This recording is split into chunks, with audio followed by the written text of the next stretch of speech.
Hi everyone, and welcome to another episode of Let's Talk Risk with Dr. Naveen Agarwal. Each week, we talk about a topic related to risk management of medical devices in a very casual and informal way. This is not a webinar or lecture. Rather, our goal is to talk about key topics and challenges in a very informal way and share best practices. I'm your host, Naveen Agarwal, and I'm the principal and founder at Achieve, where my personal mission is to help you achieve success in risk management. Well, hello everyone, and thanks for joining. Welcome to another session of our weekly Let's Talk Risk conversation. I'm so excited to see all of you. And today, guys, I'm so excited to welcome Jack Garvey. We're going to talk about CAPA and how you can achieve success by defining CAPA's statement in a nice way. He'll share a lot of best practices. So with that, Jack, it is my pleasure to welcome you. How are you today? I'm great. How are you, Naveen? I'm doing great. So, Jack, please tell us a little bit about yourself and introduce yourself to our audience today. Sure. Thank you. Appreciate that opportunity. I've been in what I call FDA regulated industry virtually my entire career. Started in 1984 as a plant floor engineer in a packaging facility, in a pharmaceutical packaging plant. And I'll only hit the highlights because there's a lot there. A few years later, when I was working as one of the first validation engineers for a company called Ciba-Geigy, which was pre-Novartis, I went to law school at night, became an attorney. I think I mentioned I've got a background. I'm a chemical engineer by original training. So I've really kind of over the course of my career kind of blended these dual disciplines of engineering and law really to do what I'm doing now, which is help companies and companies when I was in-house and now as clients blend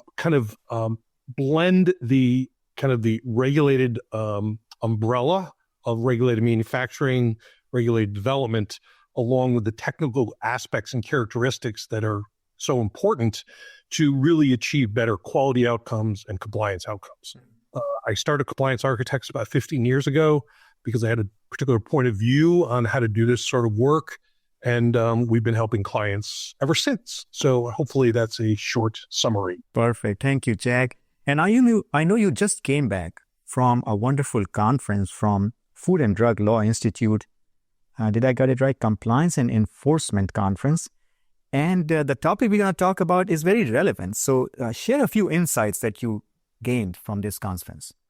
Sure. So FDLI, Food and Drug Law Institute, is an organization I've been part of since, going back into the 90s and I've presented there. I've moderated panels there. I was fortunate to moderate a panel at this conference on how attorneys and consultants work together to preserve privilege and support clients. One of the And we were speaking before, one of the panels, a regular panel, is what they call the center director, the center directors panel.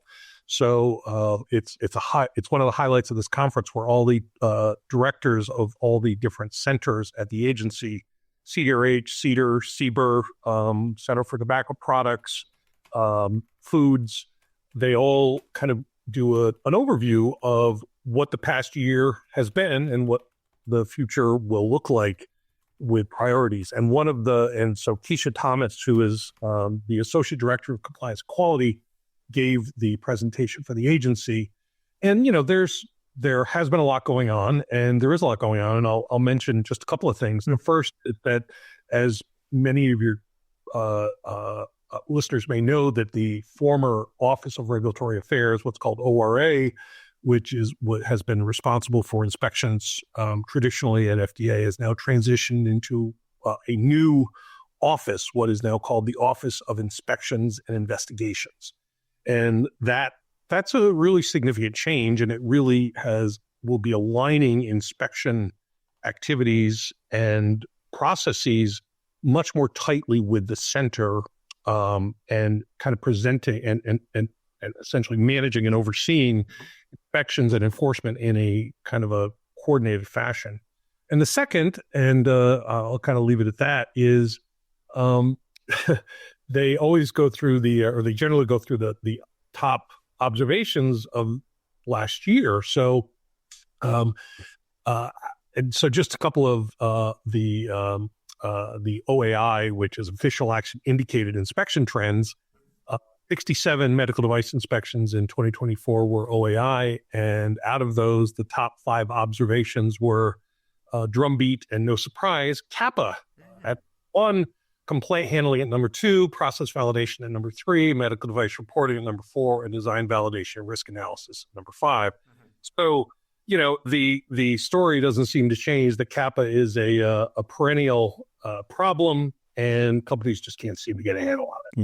Yeah. So hopefully, I'm hoping that our conversation today can help provide some tips.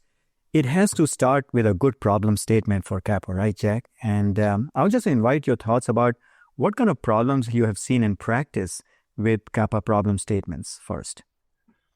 Well, I'm going to say something that may seem heretic here.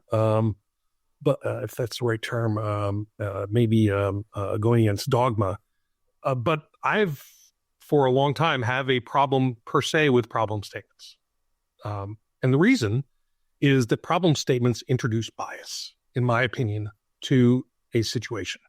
So problem statements can frame what is a situation into a direction that has to be essentially, that often doesn't get revisited and rechallenged. So from a starting point, I just, and sometimes you actually don't have a problem. Now, there's rare occurrences, but still, once you put that there is a problem in a problem statement, it's very difficult to back that off. Mm-hmm. I prefer CAPA processes and systems that start with events that are tied to very strict criteria as to what is this event and why are we looking at it. And the analysis then proceeds from really a factual recitation on both technical and situational context to get to, okay, do we have a problem and or problems? And if we do have a problem or problems, what are they? So fundamentally, I think, and the reason we have problem statements like we do is because computer-based tools in a well-intentioned approach needed to, and actually they certainly were responsive to industry, is that there were people that weren't starting CAPAs the right way. So they said, all right, let's put problem statement out there. Well, then that becomes de rigueur that everybody has to have a problem statement. Now the problem statement becomes a starting point, and that was never, there's nothing in the CAPA regulations or guidance that says you start a CAPA with a problem statement. Gotcha. So, and there's some problems with that. So really this introduction of bias, if you frame something in a certain way, you can influence the perception of its cause and potential solution. So for example, stating that employee negligence led to an error can direct blame towards employees rather than exploring other factors like training or systemic issues or form design. You can use really things, assumptive language, right? So you include assumptions about the cause or solutions, and it would bias an investigation. So for example, stating that software malfunction is due to poor coding assumes the cause without evidence, right?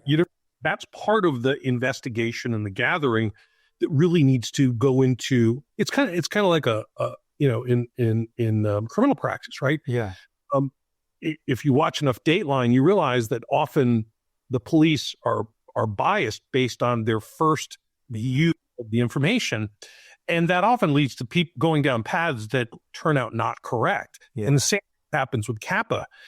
This quick bias, because people have so much on their plates, and really create problems down the road and actually not get to the cause or causes that really flow from there.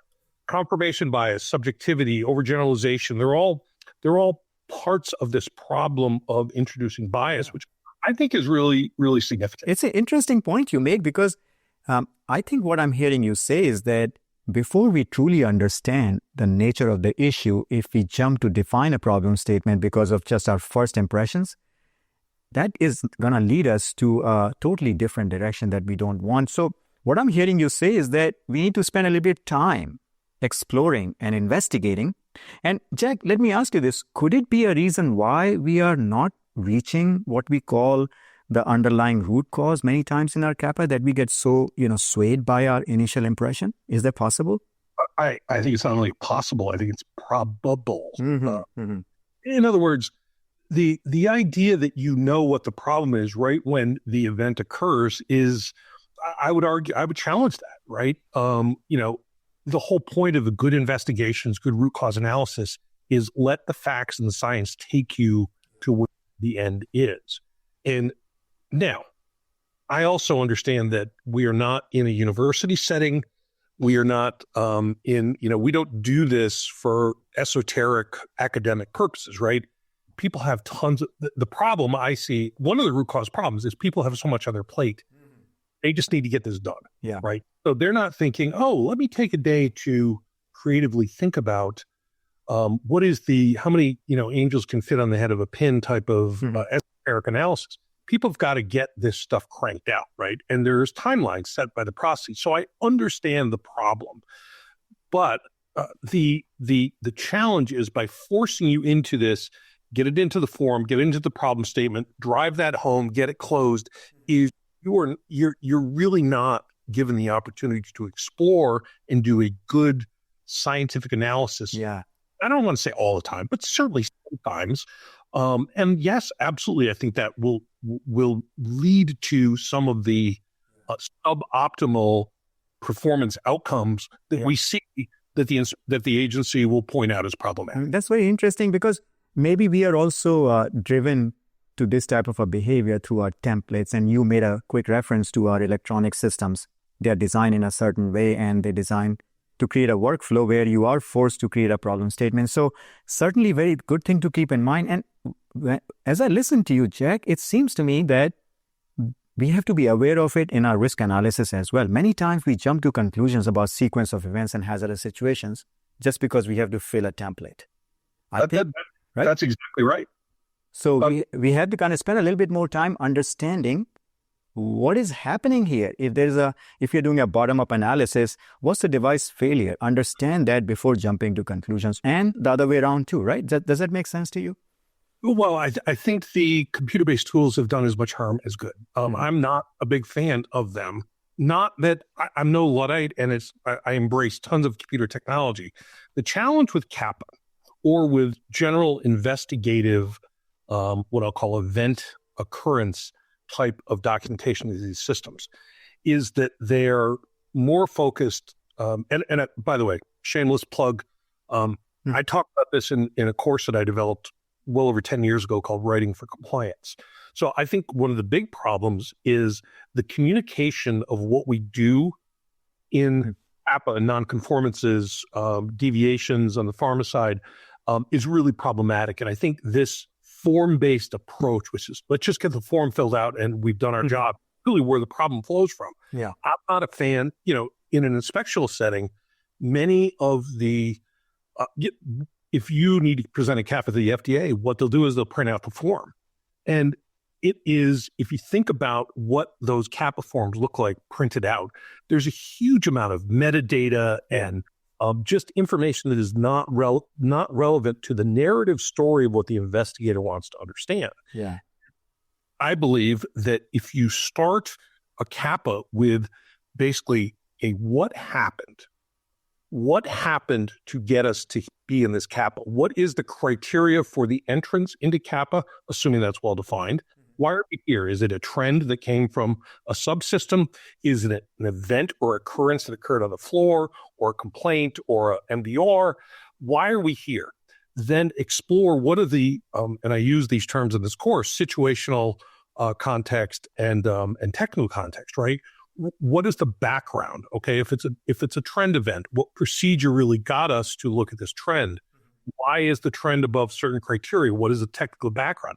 And then once you go through that background, then you have the information to start saying, okay, let me now do the investigation. And the investigation and the background really kind of develop iteratively to get into the analysis phase, which is what happened here. Yeah. So I think that when you use a form, you bypass that whole linear thinking of what are we trying to accomplish here? What is the story that we want to convey to the agency of what occurred and how we address that? And so I'm not a huge, now there are ways to address that, how to kind of mitigate the form impact outside of scope of this discussion. But, I've not been a fan of the form thing for quite some time because it does not communicate to the agency, the investigators on site, really a good story. And fundamentally, they just want to understand what's going on. Yeah. Well, I think, Jack, you have already shared such brilliant insights in this brief conversation. So I think it's perfect timing for us to start inviting our attendees to join in our conversation if they choose to. Many of you are already here off stage. So I think I'm going to start inviting one by one. If you don't want to participate, no problem at all. There is no pressure.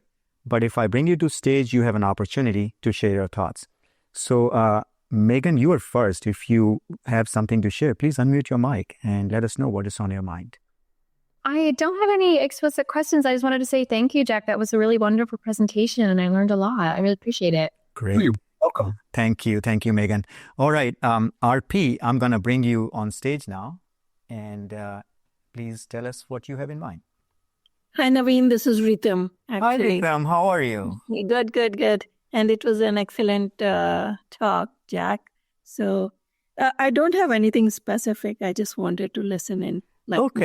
Okay, perfect. So guys, I don't want to kind of put any pressure on you to come and speak or anything like that. If you just want to participate, you have an opportunity to unmute your mic where you are and let us know that you want to participate. And those who are listening to us on the LinkedIn window and don't want to join us on stage here, please feel free to share a question or a comment or any insight you have in the chat box. So, Jack, let's continue our conversation. I want to switch focus a little bit on the risk side. And I can easily see a lot of parallels between how do we risk analysis and what you have shared with us about CAPA. Can you also maybe talk a little bit more about what common problems you are seeing in the industry today when it comes to risk analysis? Sure. So I love risk. First of all, it's, how I make my living in large part. And I think that there is a lot of, there's a lot of talk, a lot of writing about risk. And I just don't see it actually. I just, like a lot of things, I tend to be a little bit of a contrarian.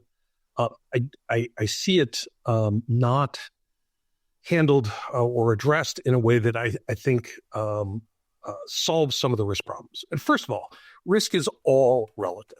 There are no absolutes. Risk is relative. And that is really the first critical understanding about risk, is that if you do one thing one way to mitigate a risk in one direction, you may introduce risk from the other direction. Is that okay? Absolutely, it's okay. As long as those relative risks give you an overall net risk benefit for the system. So, let's talk about something we all do. We all, nowadays a lot of people work from home, but let's say when we were, when we all commuted to work, you get in your car every day and you go to work. Well, there's a risk there. Getting in a car, particularly I live in New Jersey, there's always a risk of getting in a car, heading on the highway. And that is something that you need to be aware of. But what is the bigger risk? The bigger risk, if I don't go to work, I know I'm not going to get a paycheck, right, and that will provide food for myself and my family. That is relative risk. And that's looked at as, I can guarantee if I don't go to work, that's a certainty, and it factors into risk calculations. Yeah. Whereas on the getting into the car, yes, you might have a very high severity of impact by getting in an accident, but of, a much smaller probability. So you have to look at risk as a balance, as a kind of a relative risk. The other thing is you have to understand the risk flows from a variety of different directions. Risk does not flow just from one direction. You think of it like just a number of arrow vectors going into you or the situation on a circle. So you have to analyze the vectors independently and look at, all right, overall, given this diversity of risk flow, what is the action that I should take to minimize the overall risk to the system? So you can think about, let's say, product quality and compliance, and financial, right? So you have a lot of the problems that we deal with in manufacturing commercialization revolve around quality, which is, our product quality to our patients and the impacts of patients, the regulators, and also the financial risks. So you have to really analyze those all together and understand that they're a relative. And it's very likely you're not going to eliminate all risk or possibly even any of the risk, right? It will still exist. But overall, you have to analyze what is the best choice of action given that. Yeah. So, you're bringing an interesting point, Jack, here, because I think in our current practice, we seem to follow a linear flow. Hey, let's do an FMEA. Let's now start thinking about sequence of events and hazardous situations. Let's find the harm. Let's rate it. And then maybe do benefit risk analysis, and then maybe do overall residual analysis. But what I'm hearing you say is that it's not a linear process, and we have to keep the big picture in mind too. Did I hear that right? You absolutely heard it right. The other challenge is with things like FMEAs, and primarily FMEAs or PFMEAs. And frankly, I'd love to explore this because I don't have an answer here, but I suspect from work I've done in companies, is the risk when you do those, I think many people don't think about the risk in terms of whether it's absolute or relative within their own organization or absolute and relative with respect to the entire population of similar products. Let's explore that a little bit. Yeah, interesting. So when you think about understanding risk, there's a reason for doing that because you have to place, you're trying to mitigate risk. So if you have a very high risk product, let's say an interventional device, and you're trying to mitigate risk there, on an absolute level, there is a lot of risk because it's a high risk product. Mm-hmm. But not every activity with that product within your four walls has the same level of risk. So even though it may have an absolute level of risk as from you with a high risk product, as opposed to, let's say, a low risk product, a class one, in your company, there are tons of steps that are a much, much lower risk or activities than the key steps. So this differentiation of risk is really important to understand so that you can focus the appropriate resources to ensure that those high risk activities are really the ones that are the most well controlled. And I'm not even sure that in some of the PFMEAs and FMEAs that's even considered, right? Is where is our risk measure when we make these numerical judgments in the severity, occurrence, probability, figures? Where are we taking that measure of 1 to 10 from? Is it just in our four walls, or absolute relative to making, Q-tips, right? Because those numbers look vastly different depending on what baseline you choose for that risk determination. That is a very amazing insight. Guys, we still have a little bit of time left, so if you want to participate, please join us. Know that this is not a webinar or a lecture, and I'm sure you have interesting perspectives to share. Doesn't have to be a question. It can be your own personal perspective, insight, or something that you have learned in your experience that works. We want to share all that with our community. So don't hold back. We still have a little bit of time left. Just those of you who are off stage here, make sure you unmute your mic and share, and I'll bring you on stage here. So, Jack, I know we're going to wrap up very soon, but you made a very interesting point, and I want to make sure that first we don't lose it, and second, we give some tangible tip to our audience today. You mentioned that when we are scoring the ratings, we have to be mindful of not just an absolute number, but also maybe a relative scale compared to something else. Now, would you recommend that somehow we incorporate this in the definition of those scales, or is there another better way? I think you absolutely have to explain how you achieve, which also isn't done, much, or I mean, I can't say not anywhere because obviously I can't say everything, but certainly in my travels, I don't see this, is when you're developing those, when you're doing a PFMEA or a DFMEA or just a straight old FMEA, you have to give an explanation for how you're approaching this. It can't be assumed that this is that the numbers you choose, the scale you choose, how you apply that risk is just standard, because frankly, I don't think it is. Tools are super important and powerful tools, but the application of tools can be very different across very different organizations. And frankly, the understanding of the people using those tools can be very different. I wouldn't assume that two different people in the same company using the tools are applying the same calibrated standards for scoring that you would expect from an organization. Yeah. So, I mean, there's just unfortunately, a lack of training on things like how do you properly or appropriately use a DFMEA, a PFMEA, FMEA to identify risk and help to and really not identify. I believe it's all about differentiation. So, Jack, look, that's a great point. Looks like we have a quick question from our audience. A question about, is there a template for something like that, or would you recommend any tips or suggestions to modify our templates? I see the laughing emojis, which I love. I think is great that you understood the humor in that. Is there a template? Well, probably not, would be my guess.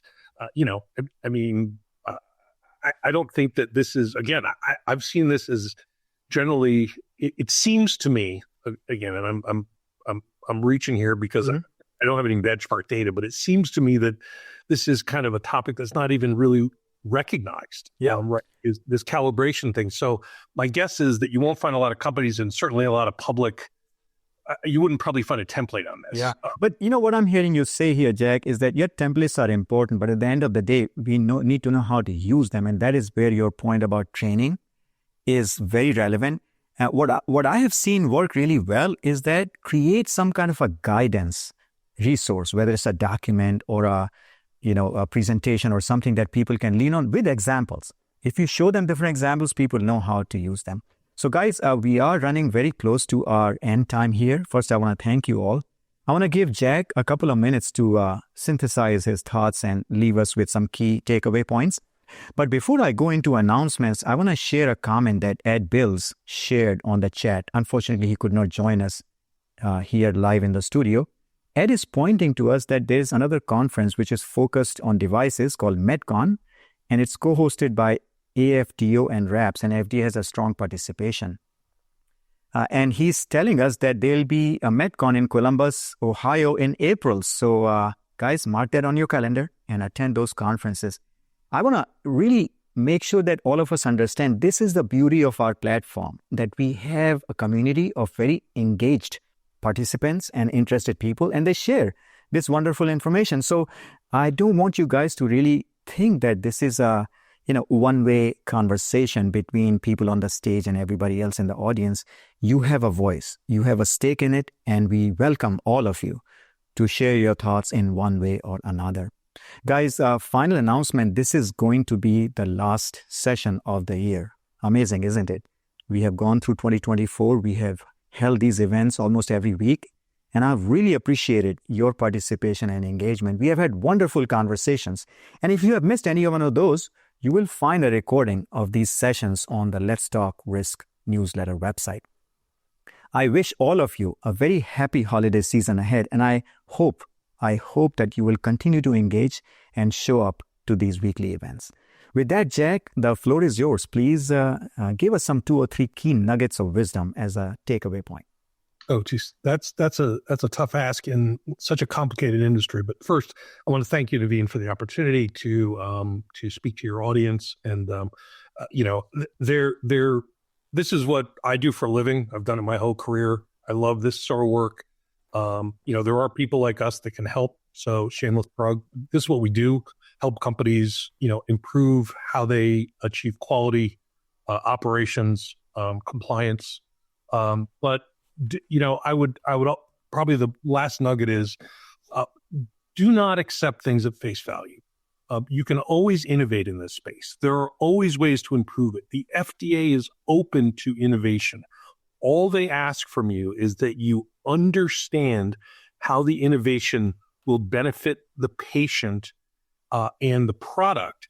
And if you can tell that story and document that story and have good data, then there's so much you can do within the context of the regulations. Yeah. And if you need any help figuring that out, give us a call. We love to do it. Awesome. We will share those links in the show notes. And guys, it looks like I'm in a hurry to go to vacation, right? This is not the last event. I'm so sorry about that. We have one more. We have one more next week with Bijan Elahi. Bijan, thank you for reminding me that. And show up for that because, guys, that's going to be a very open Q&A and a conversation about risk management. And I know that all of you have questions, and Bijan is a globally recognized expert in risk management. So show up for that. The announcement has gone out, and then we will close the year on a high note. With that, Jack, thank you once again for giving us your time and being so generous in sharing your insights. Thank you, everybody who joined today and shared their perspective. I really love this. It gives me a lot of energy, and I hope you're also energized by these conversations. It's my pleasure. Yes, Jack, thank you. With that, everybody, have a good weekend ahead, and we will see you next week. All the best. Bye now.